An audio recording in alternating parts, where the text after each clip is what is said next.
Pre historic period को भी 3 हिस्सों में बांटा गया है। कौन कौन से 3 हिस्से? पुरापाषाण काल, मध्य पाषाण और नव पाषाण। यहाँ पर पाषाण से मतलब क्या होता है प्यारे बच्चे? पाषाण बोलते थे पत्थर को, स्टोन को। इसको स्टोन को कहते थे। तो जो स्टोन एज है उसको भी 3 हिस्से में बांट लिया। 3 हिस्से कौन कौन से? एक तो पैलियोलिथिक पीरियड बोला इसको, पैलियोलिथिक पीरियड, पुरापाषाण, पुराना पत्थर युग, ओल्ड स्टोन एज। ये भैया कितना पुराना था, पुरा लिखा हुआ है, तो पता नहीं है ये कब से शुरू हुआ था, अज्ञात समय है इसका। और अज्ञात समय से लेकर के 10,000 बीसी तक का। आज कौन सा साल चल रहा है बताएं जरा? बीसी मैंने आपको इतिहास की क्लास में समझाया था। आज चल रहा है भैया जी 2023। तो 2023 से पहले 2022 भी था, ठीक है, सन 1600 भी था। इस तरह एक पहला साल भी तो रहा होगा। पहला साल, फिर 500 साल हुए होंगे, फिर 1000 साल हुए होंगे, फिर 2000 साल हुए होंगे, यानी 2023 तो ये। और बीसी का मतलब है इससे भी 10,000 साल पहले, इससे भी 10,000 साल पहले। तो यानी आज से कितनी पहले घटना? 2000 तो आज के, और बीसी का मतलब उससे भी 10,000 पहले, यानी लगभग 12,000 साल पहले। वेरी गुड छोटे कुशवाहा। मीजोलिथिक, जिसको मिडिल स्टोन एज कहते हैं, ये 10,000 बिफोर क्राइस्ट से लेकर के 4,000 बीसी तक, यानी कि 4,000 बीसी तक रही। यानी आज से बात करें तो लगभग 6,000 साल पहले। वेरी गुड, बहुत सही सौरभ बनर्जी। नव पाषाण काल, न्यू, नया, इसको बोलते हैं न्यू स्टोन एज। ये क्या है? 4,000 बीसी से लेकर के 2500 बीसी तक का, यानी कि आज 2023 साल तो ये हो गए, और 2023 साल से पहले भी 2500, यानी 2500 साल पहले तक, यानी आज से लगभग 4500 साल पहले तक क्या था? नवपाषाण काल था। ये इतिहास का विभाजन है, पुरापाषाण काल, मध्य पाषाण काल और नवपाषाण काल। क्या हमने बोला आप लोगों से? हमने बात की भैया जी पुरापाषाण काल अज्ञात समय से लेकर के 10,000 बीसी तक, ठीक है, एक अज्ञात समय से लेकर के 10,000 बीसी तक, 10 के को 1000 बोलते हैं। 10,000 से लेकर के फिर आपका 4 के बीसी तक क्या था? ये आपका यहाँ से लेकर के यहाँ तक मध्य पाषाण काल था। ये पुरापाषाण काल था अज्ञात से। और नव पाषाण काल कितने तक रहा? 4,000 से लेकर के 2500 बीसी तक, ठीक है। अभी आगे भी चलेंगे इतिहास में ऐसे ही। अब आते हैं दूसरा पार्ट, कौन सा है? आद्य ऐतिहासिक, जिसको मैंने पहली लाइन में बोला प्रोटो हिस्टोरिक। प्रोटो हिस्टोरिक, ठीक है भाई। अभी मैंने आपको बताया प्रागैतिहासिक। प्रागैतिहासिक को हमने कैसे बांटा? उसको हमने बांटा भैया, उसको हमने बांटा था पुरापाषाण काल में, मध्य पाषाण काल में और नव पाषाण काल में, ठीक है। नया पाषाण काल ये था old stone age, middle stone age and new stone age. क्या बोला? ये कहाँ तक? 10,000 बीसी तक, 4,000, 2500 तक। तो ये कितने तक खत्म हो गया था? कमेंट सेक्शन में बोले सारे बच्चे। ये 2500 तक खत्म हो गया था, 2500 तक। तो 2500 के बाद क्या रहा है? तो प्यारे बच्चे 2500 के बाद में 2500 से लेकर के और लगभग 1750 बीसी तक समय माना जाता है सिंधु घाटी सभ्यता का, जो सिंधु घाटी के आसपास जन्मी। सभ्यता का मतलब है प्यारे बच्चे एक लोगों का समूह रहा। लोगों ने रहना शुरू किया किसके किनारे? सिंधु घाटी नदी के किनारे। हम लोगों को लगता है कि हम ही हैं, लेकिन जब 1921 में खोज की दयाराम साहनी के द्वारा, तो कहते हैं कि पूरा शहर निकला कि एक सभ्यता हमसे पहले भी थी जो दफन हो गई। दफन हो गई, जिसका बहुत सारे इतिहासकारों ने कहा कि बाढ़ के चलते हुए दफन हो गई। क्या बोलोगे? बाढ़ के चलते हुए दफन हो गई। चलो, त्रिमोहन कह रहे हैं सर बीसी का क्या मतलब है? इतिहास की पहली क्लास जब मैंने शुरू की थी उसी दिन समझाया है। पहली क्लास दोस्त करें तो समझ में आएगा, बीच में से क्लास करेंगे तो कुछ समझ नहीं है, ठीक है। आगे आएंगे। वैदिक सभ्यता, इसको बोलते हैं वैदिक सिविलाइजेशन। वैदिक सिविलाइजेशन, वैदिक सभ्यता से प्यारे बच्चे मतलब था जिसमें वेद लिखे गए। वेद, और वेद कैसे? एक तो जो ऋग्वेद लिखा गया, इसको माना गया है 1500 बीसी से लेकर के 1000 बीसी। आपसे मैं अगर बोलता हूं बच्चे 1500 बीसी, तो क्या आप मुझे बता पाएंगे मैं आज से कितने साल पहले की बात कर रहा हूं? आप लोगों का आंसर चाहता हूं। तो क्या बोलेंगे? बीसी यानी कि बिफोर क्राइस्ट। तो आप कहेंगे भैया 2023 तो आज के साल हो गए, बीसी का मतलब है इससे पहले के 1500 साल और। तो ये हमेशा जोड़ते हैं। क्या कहोगे? भैया जी आप कह रहे हैं आज से 3523 साल पहले की बात। अगर मैं बोलूं 1000 बीसी से मेरा क्या मतलब है, तो आप कहेंगे भैया आप करेंगे 2000 प्लस 1000, यानी कि 3023 ईसी की बात आप कर रहे हैं। ठीक है, बहुत बढ़िया। उत्तर वैदिक काल, ऋग्वैदिक काल के बाद का जो समय है उसको उत्तर, उत्तर यानी बाद का, उत्तरवर्ती बोलते हैं जैसे हम। तो ये लेटर है, लेटर वैदिक पीरियड इसको बोलेंगे। ये 1000 बीसी से लेकर के 600 बीसी। 600 बीसी से मतलब आज से लगभग मैं कितने साल पहले की बात कर रहा हूँ, 2600। तो ये बात समझ में आई। हमने बांटा पहले प्रागैतिहासिक काल को, हम सब करें पुरापाषाण काल, मध्य पाषाण काल और नवपाषाण काल। उसके बाद में प्यारे दोस्त जो आपका क्या बात करो आद्य ऐतिहासिक प्रोटो हिस्टोरिक है, उसको बांटा हमने दो हिस्सों में। सिंधु घाटी सभ्यता जो 2500 से लेकर के लगभग 1750, बहुत सारे इतिहासकार इसके लिए 1700 का इस्तेमाल करते हैं, कुछ 1760 का इस्तेमाल करते हैं। ठीक है? वैदिक सभ्यता दो हिस्सों में हमने बांटी, जिसको हमने ऋग्वैदिक काल और उत्तर वैदिक काल कहा, 1500 से 1000 और 1000 से 6। दिक्कत आगे चल। तो बीसी समझ गए। मैं आपसे बात कर दूं कि सिकंदर 323 बीसी में, 326 बीसी में आया, तो इसका मतलब मैं क्या बात कर रहा हूं आपसे, 326 बीसी का क्या मतलब है। आप कहेंगे भैया जी 2023 आज का और इससे भी कितने साल पहले। तो कभी भी बीसी बोल दूं ना तो समझ जाना उसमें 2000 जोड़ लो, 2023 भी मत जोड़ो, बस 2000 जोड़ लो। तो क्या बोलोगे, और इसके 300 जोड़ लो। तो भैया जी आप अच्छा 2300 साल पहले की बात बता रहे हैं। और कभी एडी लिखा हुआ हो, एडी का मतलब है वर्तमान कैलेंडर की बात कर रहा हूँ, एडी वर्तमान है, जैसे 2023 को हम एडी लिख सकते हैं। ठीक है, अन्नो डैमिनी। ये चीजें मैं आपको इतिहास की पहली क्लास में सिखा चुका था। ऐतिहासिक काल, अब भैया मैंने बात की आपसे 600 बीसी तक तो हो गया। फिर आता है ये प्राचीन इतिहास, इसी को हम कहते हैं। फिर आता है ऐतिहासिक काल, जिसमें मध्यकालीन भारत है, 712 एडी से लेकर के 1707। 1707 में किसकी मौत हुई थी, हमने पढ़ा था, काशिम के आने से लेकर के औरंगजेब के मरने तक। ये पार्ट हम पढ़ चुके। आधुनिक भारत 1707 से लेकर के 1947 तक, ये महत्वपूर्ण चीजें हम पढ़ चुके। बीसी क्या होता है, बिफोर क्राइस्ट, ईसा मसीह के जन्म से पहले को बीसी कहा जाता है। यानी ईसा मसीह का जन्म मान लिया शून्य पर, और इसके बाद के 2023 साल हो गए आज जो चल रहा है, और कहते हैं इससे पहले का जो समय है वो बीसी है, इसीलिए इसको हम 2023 में क्या करते हैं, ऐड करते हैं। जैसे मैं बोल दूं आपसे 4 बीसी, इसका मतलब क्या हो गया, ईसा के जन्म से कितने साल पहले, 4 साल पहले। तो 2023 में 4 जोड़ेंगे तो 2027 की बात मैं आपसे कर रहा हूँ। ये हमेशा डिसेंडिंग ऑर्डर में चलेगा। आज कितने साल हो चुके हैं, 2023 वर्ष हो चुके हैं ईसा के जन्म को जब से माना गया। मैं आपसे कहूं कि ईसा का जन्म यह माना गया, तो ईसा के जन्म से 1 साल पहले कौन सा रहेगा, यही तो रहेगा। ईसा के जन्म से 2 साल पहले कौन सा वर्ष रहा होगा, ये रहा होगा। 3 साल पहले ये रहा होगा, और 4 साल पहले ये रहा होगा। तो अगर मैं आगे की तरफ चलूं, जैसे 2023 से पहले कभी 1600 रहा होगा जब ईस्ट इंडिया कंपनी आई, कभी 1556 रहा होगा, कभी जब राजा हर्षवर्धन गद्दी पर बैठे 606 रहा होगा। तो अगर हम देखें ईसा के जन्म के बाद तो संख्याएं बढ़ती हैं, संख्याएं बढ़ती हैं, संख्याएं बढ़ती हैं आगे की तरफ। लेकिन बीसी में क्या होता है, संख्याएं घटती हैं। इसीलिए कहते हैं ये घटता हुआ क्रम है, इसीलिए इसको डिसेंडिंग ऑर्डर कहा जाता है। तो बीसी कैसे चलता है, डिसेंडिंग ऑर्डर में। और ये क्या है, ये है बीसी, और ये क्या है, एडी। एडी कैसे चलता है, एडी तो भैया अगले साल क्या आएगा, 2024 आएगा। ठीक है, बहुत बढ़िया, आगे रहेंगे। क्योंकि प्यारे बच्चे कैलेंडर का ज्ञान सबसे पहले अगर हम बात करें तो कैलेंडर का ज्ञान सबसे पहले यूरोपियंस को हुआ, और यूरोपियंस ने जिसको आधार माना इतिहास लिखने की, सबसे पहली घटनाएं यूरोपीय लेखकों ने की, इतिहासकार सबसे पहले वहां हुए, इसीलिए उन्होंने अपने महापुरुष ईसा के जन्म को आधार मान लिया। ठीक है, आगे कोई दिक्कत। एक होता है एडी, एनो डैमिनी, ईसा के जन्म के बाद जो आज चल रहा है उसको हम ईसवी भी इस्तेमाल करते हैं।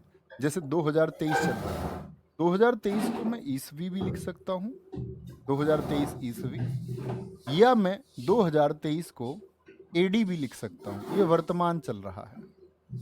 ठीक है, ये हमेशा असेंडिंग ऑर्डर में होता है, और इसको हम सीई भी बोलते हैं, कॉमन एरा भी बोलते हैं, यानी वर्तमान साधारण, कॉमन एरा भी बोलते हैं। ठीक है, आगे नोट है, एक बात याद रख लेना, थोड़ा लॉजिक बनता है। डायनासोर का अंत हुआ था 6.5 करोड़ वर्ष पहले। बहुत सारे बच्चे सोचते भी आज भी डायनासोर है या नहीं है।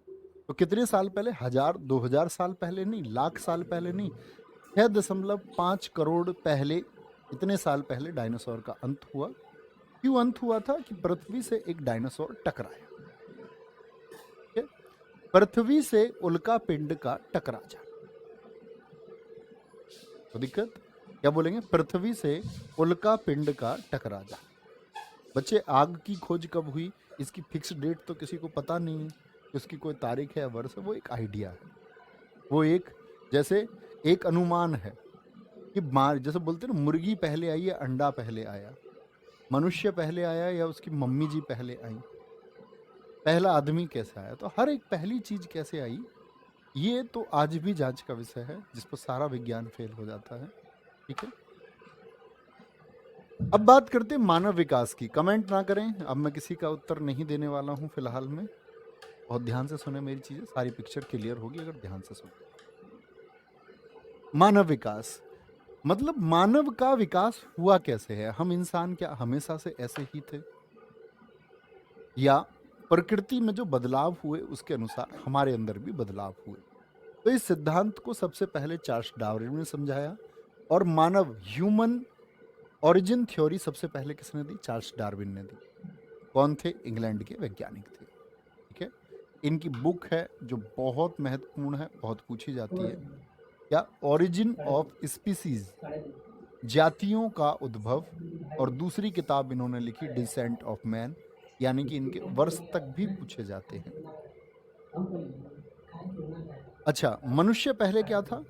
कहते कि पहले आदमी बंदर था, तो बंदर नहीं था आदमी पहले तो ये बात क्लियर करें।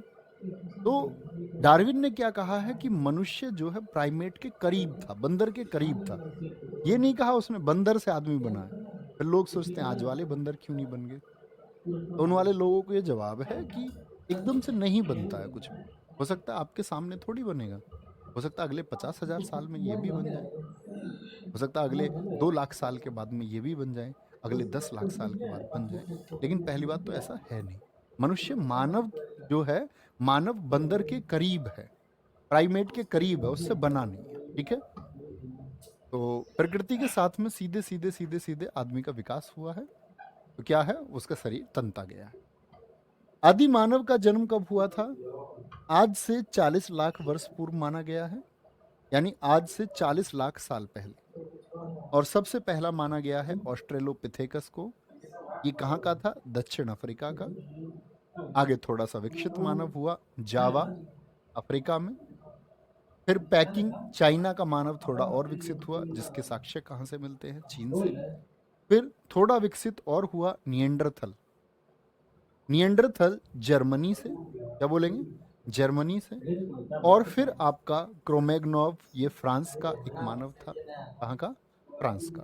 तो ये मानव विकास की कहानी है कि कौन कौन सी प्रजातियां मानव की आई, और क्रेमनोग के बाद में आया आधुनिक मानव, जो आज का आधुनिक मानव है, जो हमारी प्रजाति है, जो हमारे जैसे थे लगभग, उनको होमोसेपियंस कहते हैं। और कहाँ से इनके बारे में हमको पता चला? सबसे पहले पामीर और उत्तरी अफ्रीका के स्थलों से हमको पता चलता है इस बात का। कोई दिक्कत? तो ये मनुष्य के विकास की घटना है। अब तुम मुझसे मत पूछने लग जाना कि जी आदमी, पहला आदमी कैसे आया। तो ये आज भी शोध का विषय है, इसके बारे में किसी को नहीं पता है। ठीक है, और बात करते आदि मानव क्या है। तो आदि का मतलब होता है शुरुआत, जैसे हम बोलते हैं आदि से लेकर अंत तक। तो वो मानव जो शुरू वाला था उसको हम आदि मानव कहेंगे, और आज के मानव को हम आधुनिक मानव कहेंगे। ठीक है, आगे देखेंगे। जैसे बहुत बहुत लोगों ने अलग अलग साहित्य में अलग अलग माना जाता है। कोई एडम को मानता है, इस्लामिक आदम को मान लेते हैं, हिंदुस्तान में मनु को माना जाता है पहला मानव है। सबके वो अपने अपने सिद्धांत, इसका कोई वैज्ञानिक नहीं मिलता। प्रागैतिहासिक काल, थॉमसन ने इसको 3 भागों में बांटा था। कौन कौन से 3 भाग थे? पुरापाषाण काल, आप बताएं, सोचो दिमाग में, बताना नहीं है ना, कमेंट करना है। पाषाण काल का सबसे पहला अध्ययन किसके द्वारा किया गया? रॉबर्ट ब्रूस फ्रूट ने किया था 1863 में। इसने बताया कि इसमें पत्थरों का प्रयोग होता था। शिकार का मनुष्य को अल्प ज्ञान था, थोड़ा सा ज्ञान था, क्योंकि जब तक आग की खोज नहीं हुई तो कच्चा ये जानवरों को खाते रहे।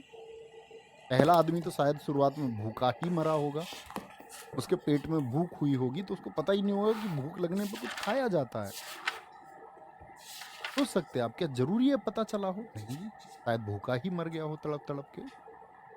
लेकिन किसी आदमी ने कुछ खाया होगा तो उसको पता चला अच्छा ये चीज ऐसे शांत होती है, तो पेड़ पत्तियां घास वास ये सब खाने लगे, कंदमूल फल आप सुनते होंगे खाने लगे। लेकिन जब आग की खोज हो गई और इन्होंने देखा किसी जानवर का मांस खा के, तो इनको वो शायद स्वादिष्ट लगा हो, तो इनको पता चला अच्छा इस आग में, मान के चलो जंगल में आग लग गई और कोई जानवर भाग करके जा रहा था और वो उसमें झुलस के मर गया, इसने उसको खा लिया। तो इसको ये समझ में आया अच्छा ये कच्चे मांस से ज्यादा सही है, तो इसकी बुद्धि इसने लगाई कि इसको अच्छा आग में फेंक दिया जाए तो ठीक है। लेकिन जब तक आग की खोज नहीं हुई थी तो तब तक कच्चा मांस ये खाते थे, ठीक है?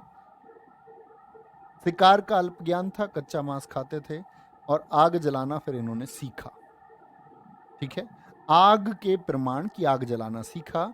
ये कहां से मिलते हैं? चीन के चाओजी गोजियन गुफा से मिलते हैं। चाओजी गोजियन। मध्य पाषाण काल कितना समय था इसका? 10,000 बीसी से लेकर के 4,000 बीसी तक का। ये मैंने आपको समझाया पहले। मिडिल स्टोन एज बोलते हैं इसको। लघु पाषाण काल भी कहा जाता है। इसमें मनुष्य ने शिकार को बहुत अच्छे से सीखा, तीर कमान का प्रयोग, शिकार का पूर्ण ज्ञान मनुष्य को हो गया, पशुपालन शुरू कर दिया। और पशुपालन के एविडेंस हमको कहां से मिलते हैं? आदमगढ़ एमपी से, पशुपालन के बारे में। और मनुष्य ने अपना पालतू पशु जो बनाया वो बाजौर से। जैसे मनुष्य ने अपना पालतू पशु बनाया शुरुआती दौर में कुत्ते को, ठीक है, और फिर घोड़े को बनाया, तो क्या बोलेंगे ये कहां से? बाजौर से इसका पता चलता है। बर्तन बनाना मनुष्य सीख रहा है, यानी समय धीरे धीरे बढ़ रहा है और मनुष्य परिणति कर रहा है। मिट्टी से सीखा, और इसके बर्तन बनाने के साक्ष्य कहां से मिलते हैं? इलाहाबाद से मिलते, ठीक है, एविडेंस। एक न्यू स्टोन एज मैंने बोला, न्यू स्टोन एज में जिसको हम बोलते हैं 4,000 बीसी से लेकर के 2500 बीसी तक का, यानी आज से लगभग 4500 साल पहले, तब नव पाषाण काल में मनुष्य ने क्या सीखी? कृषि, खेती सीखी, खेती सीखी। अब इनको मान के चलो कोई भाई, पहली अगर मैं बात करूं, पहला सरसों का बीज भी तो आया होगा कहीं से। पहला सरसों का बीज, क्या प्रकृति में ऐसे बदलाव हुए? हर पहली चीज कहीं ना कहीं से तो आई। इसलिए आज भी हम लोग ईश्वरीय सिद्धांत को मानते हैं कि सब भगवान की देन है, भगवान जी ने ये किया। तो दरअसल में प्यारे बच्चे हुआ क्या कि कुछ फसल उगी, और ये पूरी दुनिया मान लो आप लोग। तो जो फसल उगी वो एक फसल एक मौसम के लिए होती। इनके पास कुछ बीज रहे होंगे शुरुआत में, और बीज कुछ बिखर गए होंगे खुद ही अपने आप ही, खुद उग गए होंगे। तो धीरे धीरे कोई जो जिसमें बुद्धि होगी उसने देखा होगा कि यार ये हुआ, ये बीज डला था यहाँ पर, ये बहुत सारे बीज बिखरे हुए थे, और शुरुआत में दिखता है जब बीज उगते हैं, अच्छा ये बीज उगते हैं ऐसे। तो प्रयास किए होंगे इन्होंने, असफल रहे होंगे, सफल रहे होंगे, धीरे धीरे सफल हुए होंगे। लेकिन हर मौसम में एक ही खेती नहीं की जा सकती, तो इसीलिए ये खाना बदोश भी बने। खाना बदोश मतलब एक जगह से दूसरी जगह इन्होंने जाना शुरू किया। गेहूं अगर बात करें सर्दियों में ही बोए जाएंगे, भारत वजह से स्थिति में पूरी गर्मियों में तो गेहूं नहीं बोए जा सकते।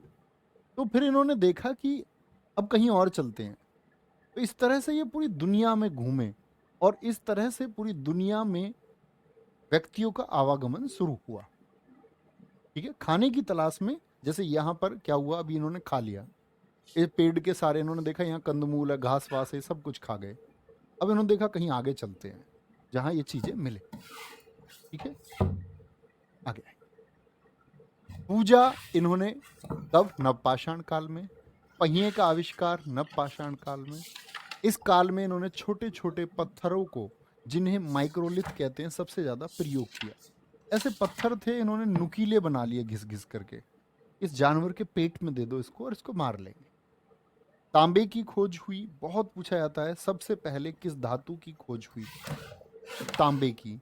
शिल्प का, क्राफ्ट, सजावट का प्रयोग इन्होंने शुरू किया, और मनुष्य ने सबसे पहले तांबे को खोजा है। तांबा अगर पूछे मनुष्य द्वारा खोजी गई सबसे पहली धातु कौन सी है, मेटल कौन सा है? कांसा, जो कि प्यारे बच्चे आप केमिस्ट्री में पढ़ते होंगे, अलॉय है, एक मिश्र धातु है। पूछे कि मनुष्य ने सबसे पहले अलॉय कौन सा खोजा, तो कांसा, और फिर लोहे की खोज हुई। ठीक है, बोलेंगे भी फटाफट से, आगे आए। मनुष्य ने सबसे पहले तांबा, फिर कांसा, और फिर लोहे को जाना। आगे आए। पाषाण काल के कुछ प्यारे बच्चे इंपोर्टेंट प्लेसेस हैं। Old stone age. मनुष्य ने कृषि को शुरू किया, तो कृषि के बारे में हमको दो जगह से पता चलता है, एक तो मेहरगढ़ पाकिस्तान से, और कोल्डी हवा प्रयागराज से, जहां से हमको इसका धान की भूसी के बारे में पता चलता है कि धान की खेती ये लोग करते थे।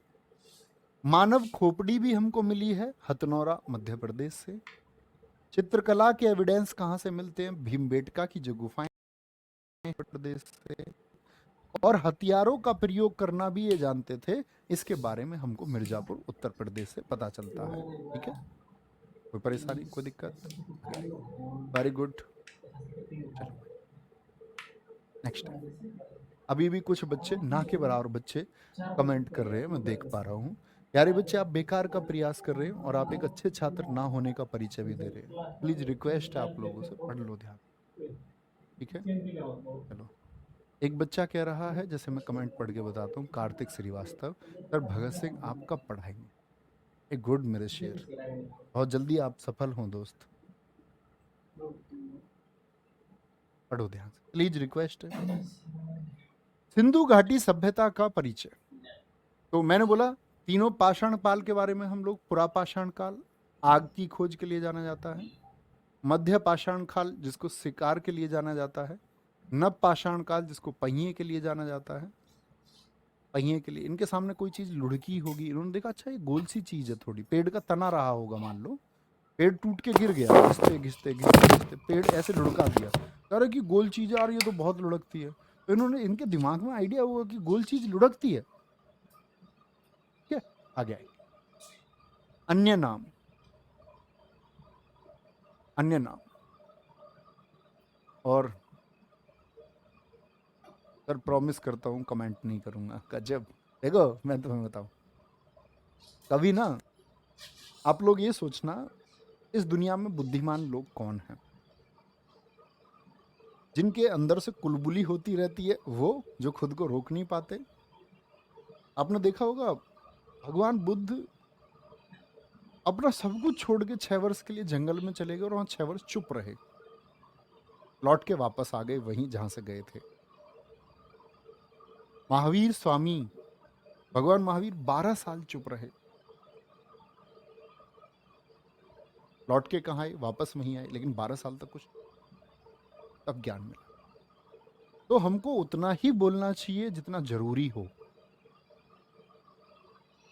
अनावश्यक की बातें हमको करनी ही नहीं चाहिए।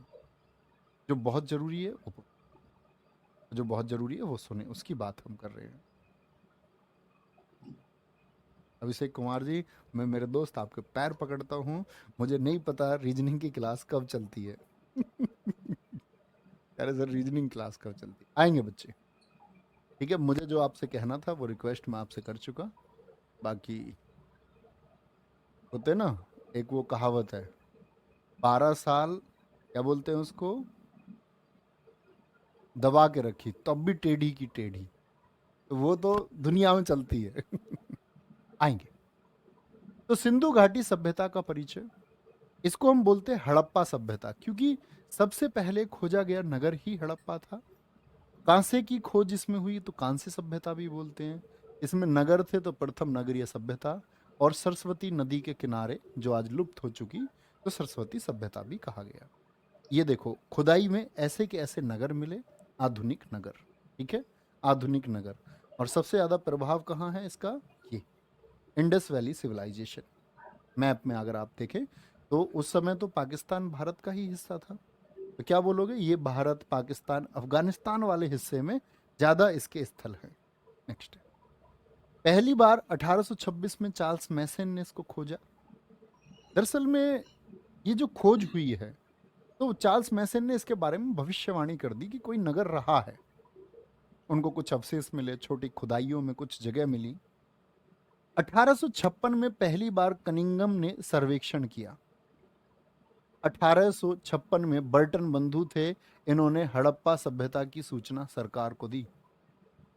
क्योंकि आप लोगों को पता होना चाहिए 1853 में भारत में रेल सेवा शुरू हुई, तो बहुत सी जगह भारत में रेल की पटरियों को बिछाने का काम शुरू किया गया, और रेल की पटरियां बिछाई गई तो कई जगह खुदाई भी हुई जमीन को समतल बनाने के लिए।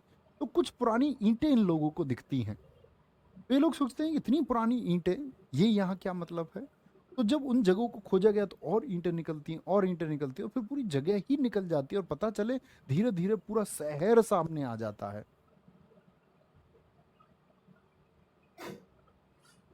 समय काल कितना माना गया सिंधु घाटी सभ्यता का? 2500 से लेकर के 1750 बीसी। सबसे प्राचीन नगर है भिरडाना, हरियाणा का। इसकी खोज अभी हुई 2014 में, और वहाँ की जो ईंटें हैं, जैसे हम बोलते हैं कार्बन डेटिंग विधि से किसी वस्तु का पता लगाया जाता है कितनी पुरानी है, तो यहाँ का पता चला कि ये जो शहर है हरियाणा का, ये 7500 बीसी पुराना है। यानी मुझे बताओ आज से कितने साल पुराना हो गया, दिमाग में कैलकुलेशन करके 2000 और जोड़ दो, यानी 9500 साल पहले एक शहर था बिरडाना, जिसको सबसे पुराना नगर माना गया है। क्षेत्रफल सिंधु घाटी सभ्यता का 13 लाख वर्ग किलोमीटर के आसपास है। आकार इसका त्रिभुजाकार है। त्रिभुजाकार से मतलब है, मैंने अभी आपको मैप में दिखाया था सिंधु घाटी सभ्यता का क्षेत्रफल। तो ये क्या बोलोगे, ये कैसी थी लगभग, क्या बोलोगे, ये त्रिभुजाकार थी। कैसी थी? त्रिभुजाकार थी। समाज मात्र सत्तात्मक था, यानी कि आज हम देखते हैं अपने आधुनिक समाज को तो कैसा है, पितृ सत्तात्मक है।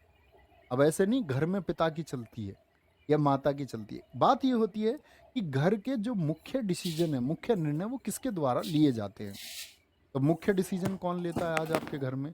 जैसे मान के चलो घर के रिश्ते होने हैं, या घर का किसी व्यक्ति बाहर से व्यापार होना है, लेन देन होना है, तो पिताजी करते हैं। आज का समाज पैट्रियार्की का है, पितृसत्तात्मक है।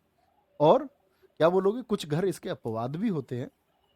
मैं तो ये कहता हूं कि जो बोलते हैं ना कि बौद्धिक रूप से मजबूत है, उसको डिसीजन लेने चाहिए, वो पुरुष हो या औरत हो। तो समाज मात्र सत्तात्मक था इनके यहाँ का।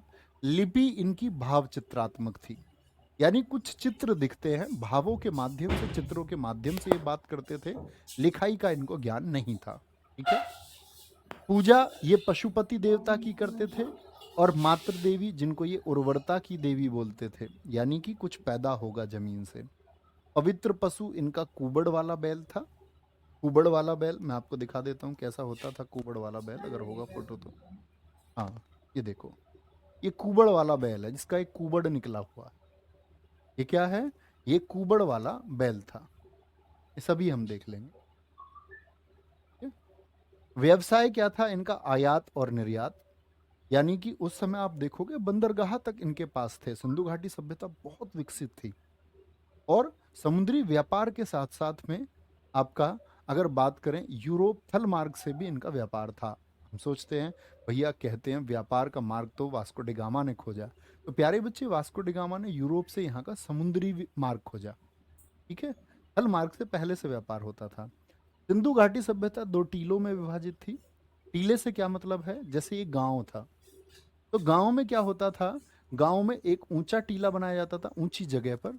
तो इस पर गांव के जो अमीर लोग थे, या जो कबीले का प्रमुख था, या उसके जो परिवारजन होते थे, यानी कि जो लीडर होता था, उसकी फैमिली रहती थी ऊंचे टीले पर, और निचले टीले पर रहते थे जो श्रमिक लोग थे, जो इनके लिए काम करते थे। ठीक है, कबीले के सरदार के लिए।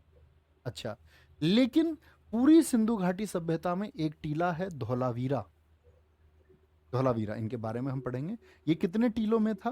3 टीलों। तो इसमें क्या बनाया गया? एक रक्षक दीवार भी बनाई गई, और एक तीसरा टीला भी बनाया गया था। देखो, सिंधु घाटी सभ्यता के भारत के स्थल हैं ये प्यारे बच्चे। पहला, अगर हम भारत में बात करें